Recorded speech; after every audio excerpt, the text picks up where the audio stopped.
And so another week in level 4 for Auckland, another week in level 2 for the rest of the country. Director General of Health, Ashley Bloomfield, is with us. Good morning. Morena. So what number do you need to see, and I'll run you through all the numbers if you want them, but these mystery cases are too high. What number do you need to see next Monday to reassure us all that level 3 for Auckland is a go?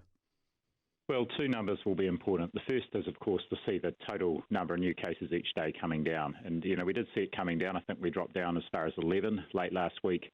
And then they went up again over the weekend, 23, 20, and then 33 yesterday.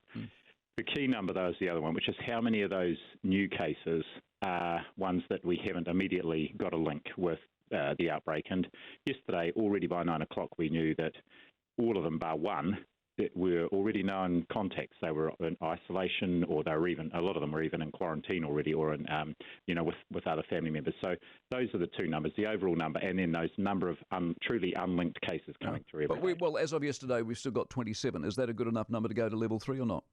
Well, yesterday we had 17 at the start of the day, and then I visited our team of very good people who go through those all day, and by the end of the day they'd solved another 8 with the genome sequencing coming through and more information once they interview people. But then, of course, you see new cases come in each day as well. So, and that's the problem, though. That's the problem. See, if you look at the numbers over the last couple of weeks, 31, 30, 27, 33, 24, 25, 30, 29, 36, 34, 27, there's a pattern there, and the pattern is not going down. Well, as I say, late last week we had dropped right down to 11. We were nearly down in single digits.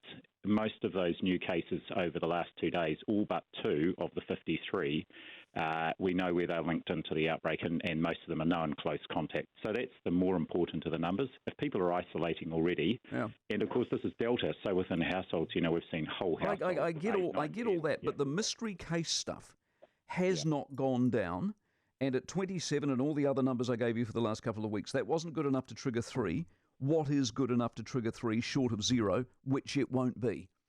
Yeah, just to distinguish between the so-called mystery cases, the ones that we really don't know where they've come from, and the unlinked ones. The unlinked ones, often we know where they've come from, we just don't know exactly which person infected another. And that was down to 17 yesterday, just to clarify. Sure. But as I say, the last 2 days out of 53 cases, only 2 that were mystery. From several earlier in the week, we had now solved those. So, that's a good pattern. What I'm trying to ascertain is that the pattern is it's not going down to what we would expect it to. We've been in 4 weeks in lockdown. If it continues this week the way it has, are we going down to 3, or will you scuttle it? Well, it's Cabinet that's made your recommendation. Go down to 3. Well, we'll be watching closely this week. Our recommendation was that Auckland could go down to 3 next Tuesday. We're still confident and, cautiously optimistic that will be able to happen. The key thing here is, also, Mike, this was a big outbreak, a really big outbreak. We're over 950 cases as of yesterday. And so these cases coming through, if only 1 or 2 each day are ones that we can't immediately link, we often can a couple of days later, then that's a good sign. Okay. If we were 80% jabbed when this began, knowing what you know now, would we have been in lockdown, and if so, what sort?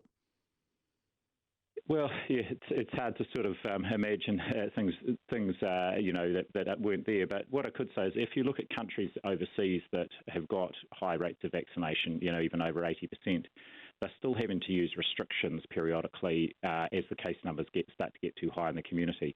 And we've just done a trawl around 17, 18 countries to look and see what they're doing. If we'd had a higher vaccination rate at the start, we may have been taking a different approach. And, as we emphasised yesterday, the key to our next steps are getting a high vaccination rate. Let me come back to that in a moment, Bo, but surely you've thought about this, surely you've modelled this. We're 80% jabbed. We've got an outbreak of 900. What level of lockdown would we have been in? Well, I think the thing that may have been different is when we have a case initially, of course, when we're in an elimination approach, we have had nearly 6 months of no cases. We go very hard very quickly. And as it transpired, there wasn't just one case, there were dozens out there already, so it was the right thing to do. If we'd had a high rate of vaccination at that point, and of course this is what the future looks like, we're then able to sort of back our contact tracing, our testing, to be able to find cases and isolate them. So could you say we wouldn't have gone into lockdown? I dare say I can't. You can't really say what would or wouldn't have happened. What did happen? Why? Because it's a simple synopsis. We're 80% jabbed. You've got the same numbers that have just affected us for the last month. Would we have reacted the same way or not? I don't know. I don't know, Mike. Why not? Say, though, is, because we were in an elimination approach and we had no virus in the community for 6 months. Are we not keeping the elimination approach when we've got 80% jabbed? I think you heard yesterday the Prime Minister said as we get up to a high rate of vaccination, and this is certainly our advice, then we start to look at other options, because vaccination just does make a huge difference. And, we're making really good progress to getting a high vaccination rate, which is great. Which are we? Here's what concerns me. If we hit a demand problem here, we're doing 61,000 jabs a day on average. We know we can do 90. Why aren't we doing 90? Well, you can hear the message out there every day, and it's very easy for people to book and to get out and be vaccinated. No, I know that. So why aren't we doing it? Is it a demand problem now? Now you've solved supply, is it demand the issue? Well, we need people to come forward and be vaccinated. Correct. And why aren't they? They are doing that. Why aren't they? Well, they'll have a lot of reasons why they are, but just so saying, there are a lot of bookings in our system, and we're still. No. I get all of that, but there's only 70-something% booked in your system. So jabbed and booked at 70-something%, which isn't 80. Do we have a demand problem? Yeah, jabbed and booked now about 77. You're right, which is good, and more every day. So that's good to see as well. Do we have a demand problem? Not at the moment, do we? If we're still seeing 60,000 people being vaccinated every day. Why aren't we doing 90 if we can and getting out of this quicker? If people turn up, we will vaccinate them. Why aren't they turning up? In Auckland. Well, we're encouraging them to turn up. And if they don't, then what? I'm really confident that they will, and we're taking, and you've heard in Auckland, Tamaki Makaurau from today, they're going to be, or this week, they're going to be going around to neighbourhoods with mobile vaccination vans, so that's another opportunity for people to be vaccinated. Plenty of space at the drive-through, so just encourage people to go out and be vaccinated. It's the best thing we can do. Couldn't agree more. Kate McNamara's piece in the Herald over the weekend, did you read it? I didn't see that, no. Right.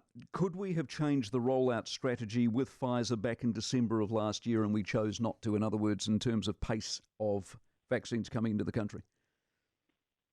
Well, Pfizer was one of our 4 vaccines that we had pre-ordered. No, specifically on Pfizer, in December, did we have the opportunity to speed up the delivery? Not that I recall. I wasn't personally involved in the negotiations, but once we got the opportunity for a lot more Pfizer, which was back in February, we took that opportunity, and we've now got over 10 million doses. So even though Canada could and did change it in December, we didn't or couldn't. Which is it? Oh, look, I don't know the detail behind the negotiations that were going down, but certainly once Pfizer offered us additional vaccine back in February, which was not long after December, we took that opportunity. Can you go and check, and I'll ask you next time, because the Ministry is refusing to answer that question? Oh, well, I'll check, and if they're refusing to answer, it may well be that there's a commercial reason for that. Yeah, it's confidentiality, but the confidentiality is around the price. I don't care what was paid. All I want to know is, were you given the opportunity and you turned it down in December to increase our vaccine rollout in this country? Well, what I would say is we've got plenty of Pfizer, and I'll encourage anyone who isn't yet to get vaccinated. Great to see the response so far. Ashley Bloomfield for another morning, 7:15.